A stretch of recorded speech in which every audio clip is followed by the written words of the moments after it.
نحمده ونستعينه ونستغفره ونؤمن به ونتوكل عليه ونعوذ بالله من شرور أنفسنا ومن سيئات أعمالنا من يهده الله فلا مضل له ومن يضلله فلا هادي له ونشهد أن لا إله إلا الله وحده لا شريك له لا مقابل له ولا مناظر له ولا مكاذب له ولا مبارز له لا مثال له ولا مثيل له ولا مثل له ولا نذير له لا ند له ولا جد له ولا شبه له ولا شبيه له ونشهد أن لا إله إلا الله وحده لا شريك له ونشهد أن سيدنا وحبيبنا وسندنا ومولانا وأكرمنا وأنورنا وأحسننا وأطيبنا وأعلانا وأولانا وأزكانا وأتقانا إمام الأنبياء وسيد الأنبياء وخاتم النبيين باليقين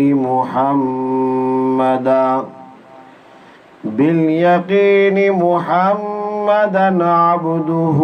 ورسوله وصلى الله عليه وعلى آله وأصحابه وأتباعه وأزواجه وذرياته وبارك وسلم تسليما كثيرا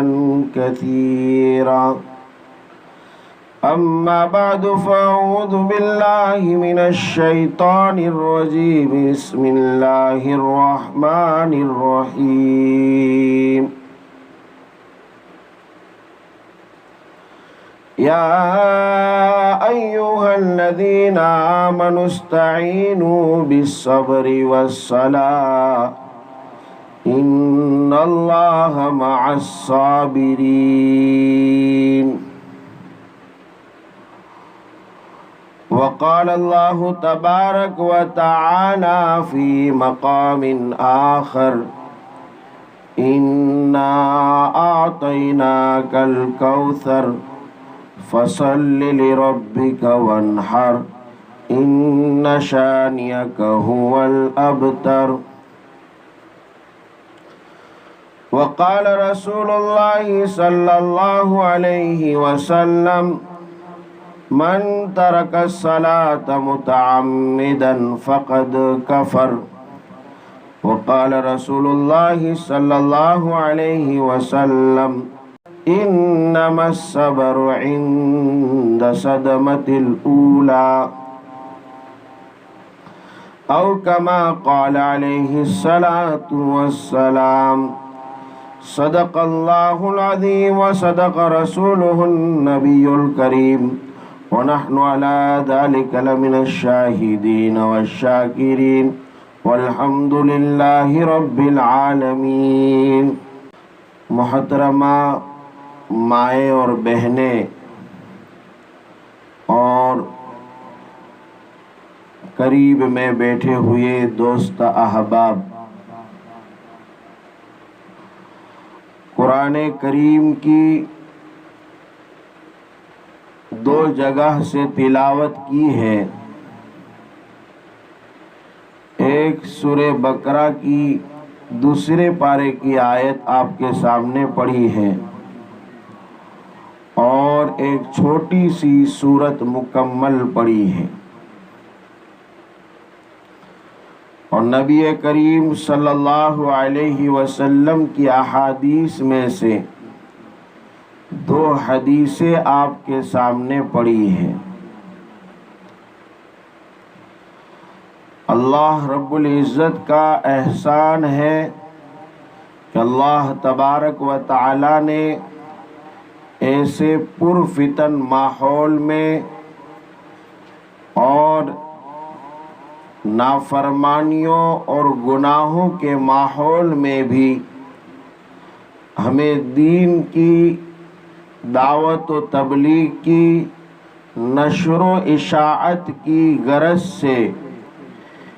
ایک مجلس کے انعقاد کی توفیق عنایت فرمائی۔ ایسی مجالس میں بیٹھ جانا اور ان مجلسوں میں حاضری دینا جہاں رسول اللہ صلی اللہ علیہ وسلم پر نازل شدہ قرآن کریم کی آیتوں کی تلاوت کی جائے اور آقائے مدنی علیہ السلام کی زبان اقدس سے نکلی ہوئی احادیث کو پڑھا جائے، خدا کی قسم ایسی مجلسوں میں اللہ تبارک و تعالی کی طرف سے نور کا نزول ہوتا ہے، سکینت اترتی ہے، راحت اور اطمینان دیا جاتا ہے، فرشتوں کا نزول ہوتا ہے۔ آج ایسی ہی مبارک مجلس میں 26 اکتوبر کو آپ یہاں جمع ہوئی ہے اور دوست احباب یہاں تشریف فرما ہے۔ یہ گراں قدر حضرات کے درمیان اور آپ ماں اور بہنوں کے درمیان میں اپنی بات کو اور اپنی گفتگو کو نماز کے عنوان پر نبی کریم صلی اللہ علیہ وسلم کی آنکھوں کی ٹھنڈک نماز پر منحصر کرنا چاہتا ہوں کہ آج گفتگو ہماری نماز کے متعلق ہو جائے، اس لیے کہ ابھی 2 دنوں سے مسلسل موبائل پر ایک ویڈیو کو وائرل کیا جا رہا ہے جو مسلمان کے ہر بچے کے ہاتھ میں پہنچ رہا ہے۔ ابھی گزشتہ دنوں میں ایک میچ ہوا بھارت اور پاکستان کا، اس میں ایک کھلاڑی محمد رضوان نامی ایک کرکٹر کو بتایا گیا اور اس کے ویڈیو کو دن بدن وائرل کیا جا رہا ہے کہ اس نوجوان نے جب ذرا سا موقع ملا، ذرا سا وقفہ ملا، جو چند گھنٹے کا میچ ہوتا ہے جس میں بیچ میں مغرب کی نماز کا وقت آتا ہے اور اگر کوئی فکر نہ کرے تو وہ نماز ضائع ہو جاتی ہے۔ یہاں رک کر یہ بات سمجھنی چاہیے کہ کوئی کھیل یا کوئی ایسا مشغلہ یا کوئی ایسا کام جس کی وجہ سے نمازوں کا ضائع ہونا یقینی ہو تو بہتر ہے کہ ان کاموں کو ترک کر دیا جائے، انہیں چھوڑ دیا جائے۔ اگرچہ جائز کھیل کود ہو، کھیلنا اور کودنا اپنی جسمانی ورزش کے لیے، اپنی صحت اور تندرستی کے لیے اگر فقہا نے کسی کھیل کو جائز قرار دیا ہو تو بھی اگر ان کھیل کود میں لگنے کی وجہ سے، اس میں مشغول ہونے کی وجہ سے ہماری نمازیں فوت ہو جاتی ہو تو ایسے کھیل کود سے پرہیز کرنا چاہیے۔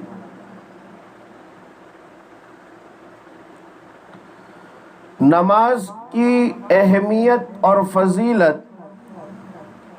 شریعت اسلام میں، دین اسلام میں، ہمارے مذہب میں عبادتوں میں سب سے افضل ترین عبادت ہے۔ ارکان اسلام میں دوسرا نمبر ہے۔ ایمان لانے کے بعد پہلا فرض ہے۔ نبی کریم صلی اللہ علیہ وسلم کی مجالس میں، مبارک محفلوں میں جو آدمی اسلام قبول کرتا، مسلمان ہوتا، اس کو ایمانیات سمجھانے کے بعد رسول اللہ صلی اللہ علیہ وسلم انہیں نماز پڑھنے کا حکم فرمایا کرتے تھے۔ عزیز دوستوں اور بزرگوں اور پس پردہ مائیں اور بہنیں، آپ نماز کی اہمیت کو یوں بھی سمجھ سکتی ہیں کہ اللہ تبارک و تعالی نے بہت سارے فرائض اور احکام نازل کیے ہیں، لیکن ان فرائض اور احکام کو نازل کرنے کی جگہ اللہ تبارک و تعالی نے فرش یعنی زمین کو منتخب کیا۔ اللہ تبارک و تعالی نے روزے فرض کیے۔ رمضان المبارک کے مکمل روزے فرض ہے، اس کی فرضیت کا نزول اللہ تبارک و تعالی نے زمین پر ہی کیا۔ نبی کریم صلی اللہ علیہ وسلم پر وہ آیتیں زمین پر ہی نازل ہوئی۔ جب حج کی باری آئی، اللہ تبارک و تعالی نے حج کی فرضیت کا نزول بھی، اس کے حکم کا اتارنا بھی زمین پر ہی کیا۔ جب زکوٰۃ کی باری آئی تو زکوٰۃ کے متعلق بھی تمام جو ہے فرائض اور اس کے نصاب اور اس کے احکام سب ہی زمین پر نازل کیے، اور دیگر اور عبادتیں اور فرائض اور واجبات سب کا نزول اللہ تبارک و تعالی نے اس زمین پر کیا۔ لیکن جب نماز کی باری آئی، جب نماز کے فرض کرنے کا وقت آیا تو اللہ رب العزت نے نبی کریم صلی اللہ علیہ وسلم کو معراج نصیب فرمائی۔ معراج کا سفر، جس کے بارے میں نبی کریم صلی اللہ علیہ وسلم پر جو قرآن نازل ہوا ہے، 15ویں پارے کی ابتدا ہے، اور اللہ تبارک و تعالی کا فرمان ہے، سبحان الذی اسری بعبدہ لیلا من المسجد الحرام الی المسجد الاقصی۔ سبحان اللہ، پاک ہے وہ ذات جو اپنے بندے کو رات ہی رات میں، رات کے تھوڑے ہی حصے میں، من المسجد الحرام الی المسجد الاقصی، جو اپنے بندے کو مسجد حرام سے بہت کوسوں دور، ہزاروں کلومیٹر دور مسجد اقصی تک لے گیا۔ اللہ تبارک و تعالی نے نبی کریم صلی اللہ علیہ وسلم کو وہ مقام و مرتبہ عطا فرمایا جو اور انبیاء کرام کو وہ مقام و مرتبہ نہیں دیا گیا۔ آپ کا یہ شرف ہے، آپ کی یہ قبولیت ہے۔ رب کریم کیا آپ محبوب ہیں کہ خود رب کریم نے اللہ کے نبی علیہ السلام کو اپنے پاس بلایا۔ مسجد اقصی سے آگے جو سفر ہوا ہے اس کو معراج کہتے ہیں۔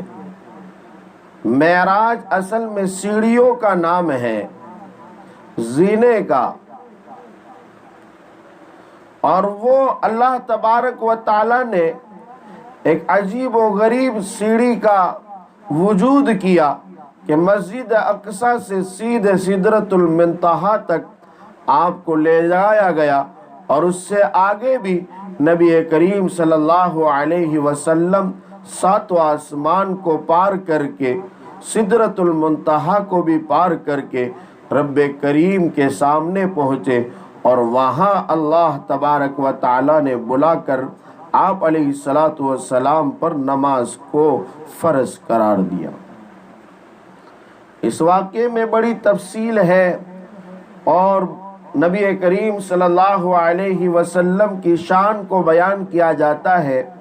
لیکن اگر میں ربیع الاول کا لحاظ کر کے آپ علیہ السلام کی شان کو بیان کرنے لگوں گا تو نماز کا جو عنوان ہے وہ میرا پورا نہیں ہو پائے گا۔ نبی کریم صلی اللہ علیہ وسلم جب معراج کو گئے ہیں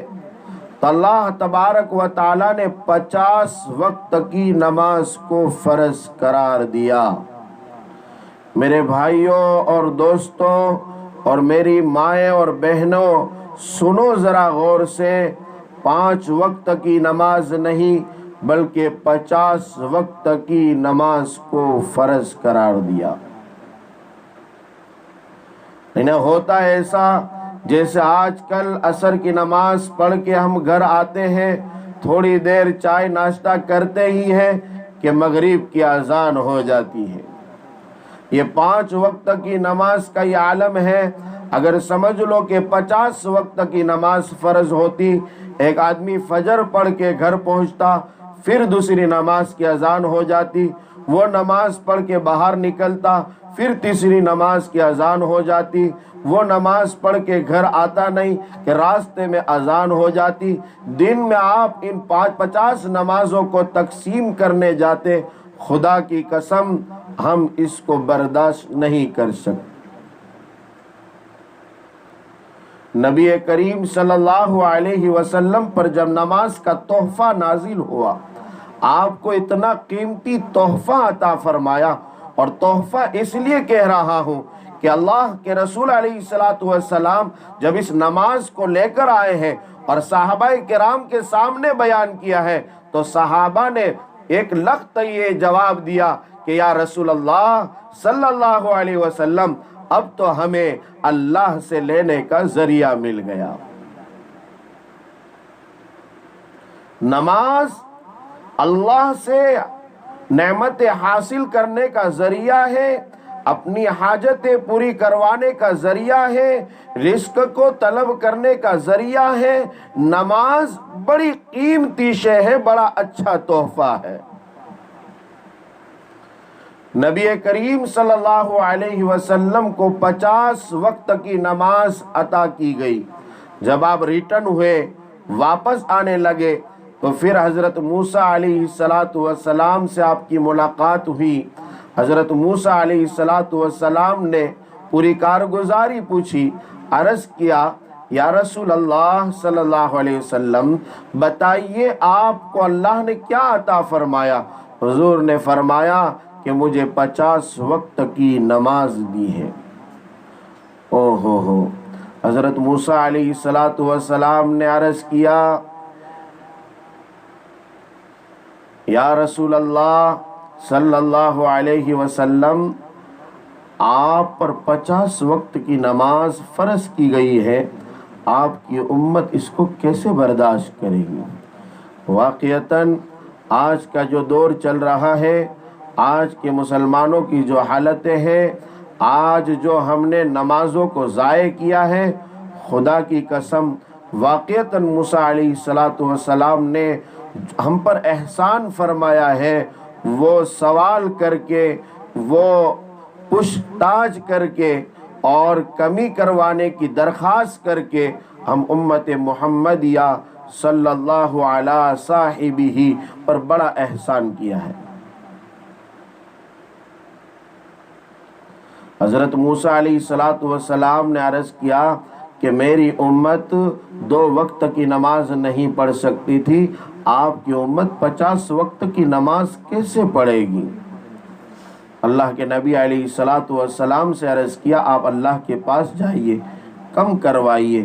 گئے، 5 وقت کی نماز کم ہوئی، 45 ہوئی، پھر واپس گئے، پھر واپس کم ہوئی، یہ ہوتے ہواتے آخر میں 5 وقت کی نماز رہ گئی۔ بار بار رسول اللہ صلی اللہ علیہ وسلم اللہ کے پاس جاتے، کم کرواتے، پھر جاتے، پھر کم کرواتے، پھر جاتے، پھر کم کرواتے۔ جب 5 وقت کی نماز رہ گئی تو حضرت موسیٰ علیہ السلام نے پھر بھی وہی بات کہی کہ ہماری امت 2 وقت کی نماز پوری نہیں پڑھ پاتی تھی، آپ کی امت 5 وقت کی نماز کیسے پڑھے گی؟ میری مائیں اور بہنیں، میرے دوست احباب، آپ سمجھے کہ 5 وقت کی نماز لے کر جب آپ آ رہے ہیں اور موسیٰ علیہ السلام روک رہے ہیں تو آقا مدنی علیہ السلام نے اب ارشاد فرمایا کہ موسیٰ اب میرے بس میں نہیں ہے کہ میں واپس جاؤں، مجھے اب واپس جاتے شرم محسوس ہوتی ہے۔ یہ 5 وقت کی نماز اور فضیلت اتنی بڑی اللہ کے نبی علیہ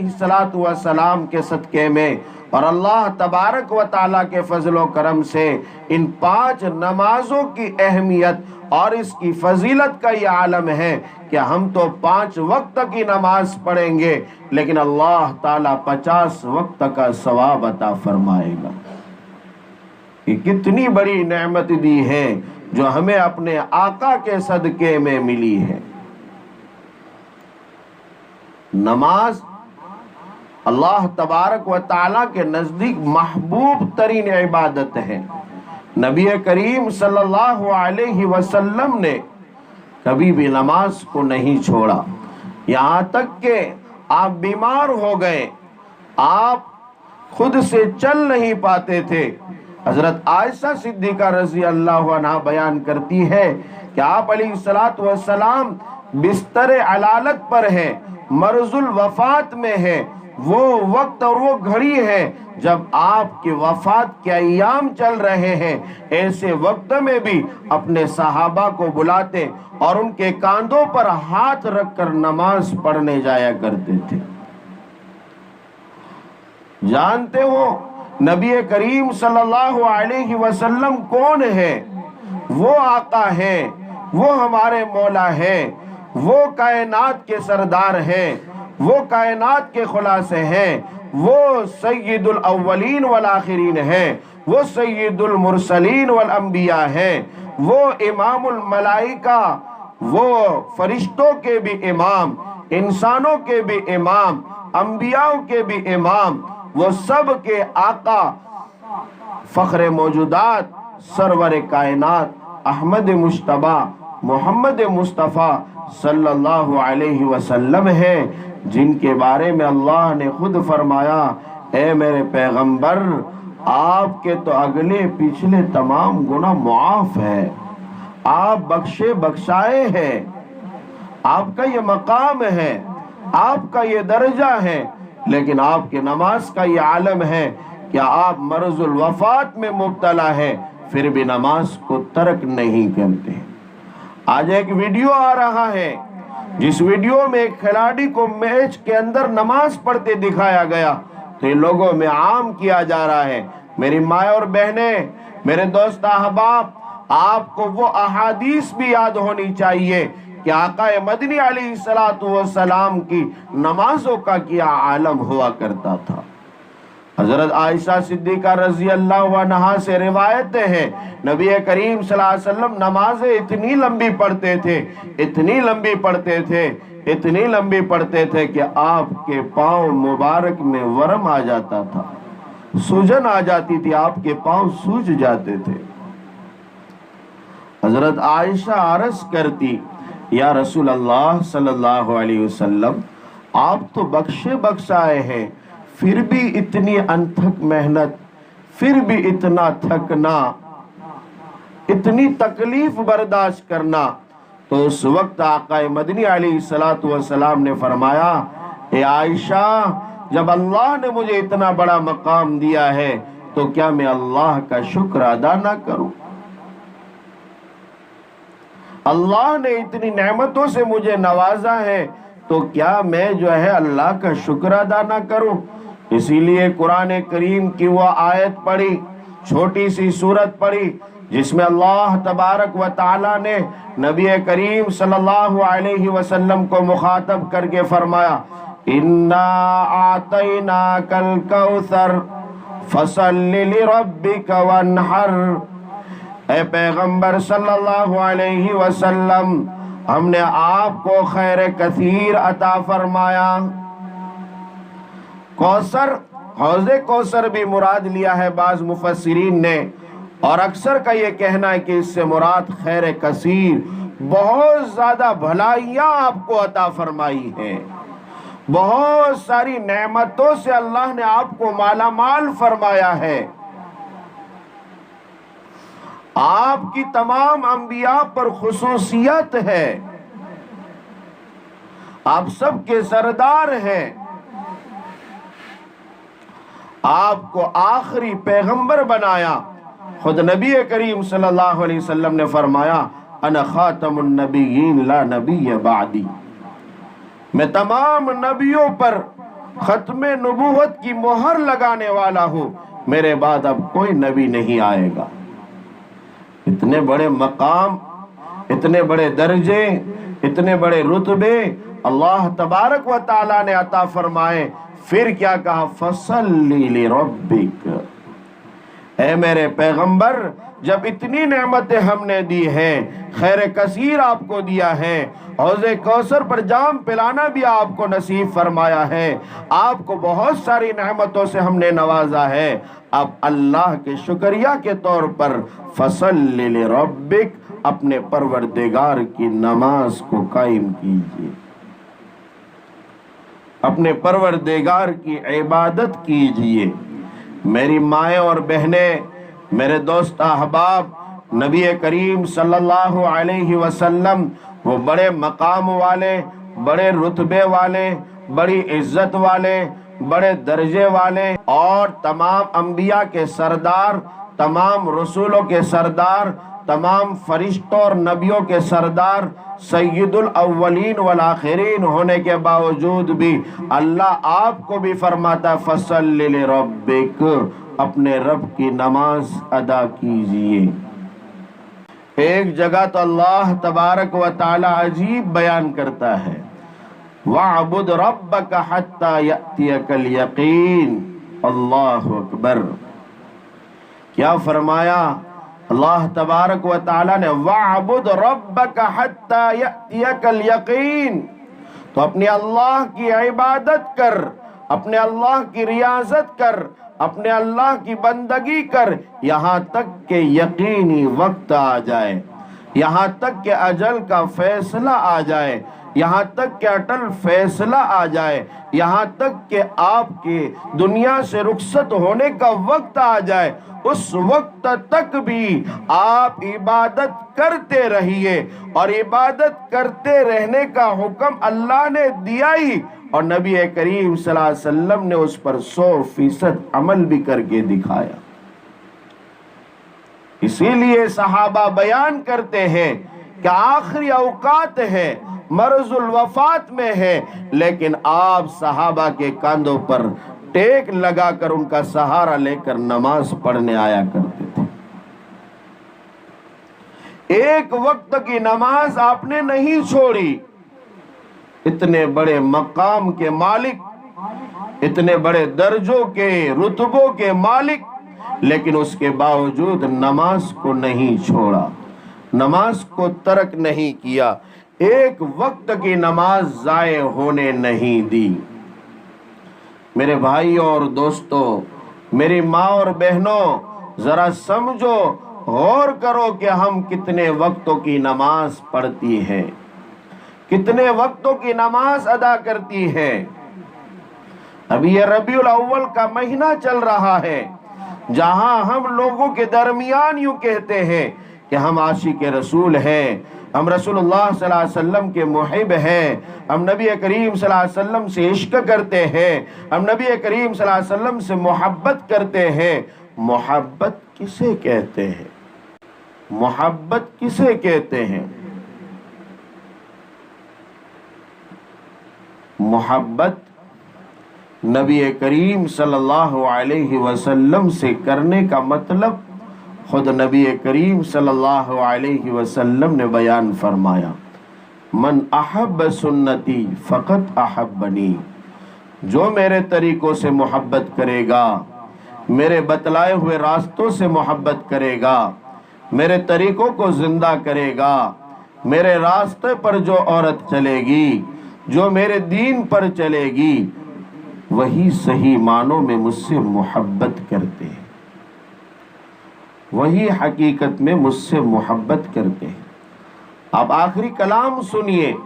نبی کریم صلی اللہ علیہ وسلم اس دنیا سے رخصت ہو رہے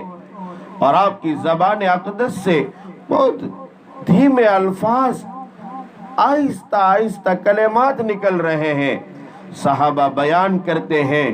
کہ وہ کلمات یہ تھے، الصلاۃ الصلاۃ الصلاۃ، نماز قائم کرنا، نماز قائم کرنا، نماز قائم کرنا، کیسا بھی وقت ہو، کیسی بھی حالت ہو، کیسی بھی گھڑی ہو، کہیں بھی ہو، چاہے حضر میں ہو، چاہے سفر میں ہو، چاہے مقیم ہو، چاہے مسافر ہو، چاہے تندرست ہو، چاہے بیمار ہو، چاہے جوانی ہو، چاہے بڑھاپا ہو، چاہے مرد ہو، چاہے عورت ہو، چاہے بچہ ہو، چاہے بڑا ہو، ہر کوئی نماز ادا کرے۔ یہاں تک کہ حضور اکرم علیہ السلام نے بچوں کی تربیت کی غرض سے یوں ارشاد فرمایا کہ جب بچے اور بچیاں 7 سال کی عمر کے ہو جائیں تو تم ان کو نماز کا حکم کرو۔ ارے ماں نماز نہیں پڑھتی، بچی کیسے نماز پڑھے گی؟ گھرانہ ویران ہے، گھرانہ برباد ہے، بے دینی ہے، گھروں میں کوئی بھی خوشحالی نہیں ہے۔ وجہ یہ ہے کہ گھروں میں سے ہی اللہ کے دین کا جنازہ اٹھ رہا ہے، رسول اللہ صلی اللہ علیہ وسلم کے طریقوں کو دھکے مارے جا رہا ہے۔ ایسے وقت میں خوشحالی کہاں سے آئے گی؟ برکات کہاں سے آئے گی؟ رزق کے دہانے کہاں سے کھلیں گے؟ مہنگائی کہاں سے ختم ہوگی؟ آج تو حکومتوں کو کوس رہے ہیں ہم، آج تو حکومتوں کے بارے میں کڑوے کسیلے الفاظ کہے جا رہے، انہوں نے مہنگائی بڑھائی، انہوں نے کچھ مہنگائی نہیں بڑھائی، ہمارے اعمال نے مہنگائی بڑھائی ہے، ہماری نافرمانیوں نے مہنگائی بڑھائی ہے، ہماری بے دینی نے مہنگائی بڑھائی ہے۔ آج رزق کی تنگیاں، حضور نے تو وعدہ فرمایا ہے جو نماز کی پابندی کرے گا اس کے رزق کا مسئلہ حل ہو گیا۔ اگر رزق میں برکت چاہیے، نمازوں کو پابندی کے ساتھ ادا کیجیے، نمازوں کو ہرگز ترک نہ کیجیے، نمازوں کو بالکل نہ چھوڑیے۔ نبی کریم صلی اللہ علیہ وسلم نے فرمایا، من ترک الصلاۃ متعمدا فقد کفر، جس آدمی نے، جس عورت نے نماز کو جان بوجھ کر چھوڑا، اس نے کفر کیا، اس نے کفر کیا، اس نے اسلام کا انکار کیا، کیونکہ یہ اسلام کے ارکان میں دوسرا فرض ہے، اور جس نے فرض کو جان بوجھ کر چھوڑا ہو اس نے کفر کر لیا، وہ کافر بن جاتا ہے، وہ کافرہ بن جاتی ہے۔ میرے بھائی اور دوستو، میری ماں اور بہنوں، ذرا غور سے سنو کہ آقا مدنی علیہ السلام نے کسی اور عبادت کے چھوڑنے پر، کسی اور فرض کے چھوڑنے پر، کسی اور گناہ کے کرنے پر کفر کی مہر نہیں لگائی۔ ایک نماز ایسی عبادت ہے کہ جس پر آقا مدنی علیہ السلام نے کفر کی مہر لگا دی۔ من ترک الصلاۃ متعمدا فقد کفر۔ ایک جگہ تو نبی کریم صلی اللہ علیہ وسلم نے ارشاد فرمایا کہ مومن بندے کے درمیان اور غیر ایمان والوں کے درمیان فرق اگر آپ کو محسوس کرنا ہو تو ترک الصلاۃ، دیکھ لو کہ وہ نماز کو چھوڑتے ہیں تو وہ غیر ایمان والے ہیں، وہ مومن نہیں ہے جو نماز کو چھوڑ دے، جان بوجھ کر نمازوں کو نہ چھوڑے۔ مولانا فیروز احمد تازمین طبیانات نیٹ لیے سبسکرائب کرنا نہ بھولے۔ السلام علیکم۔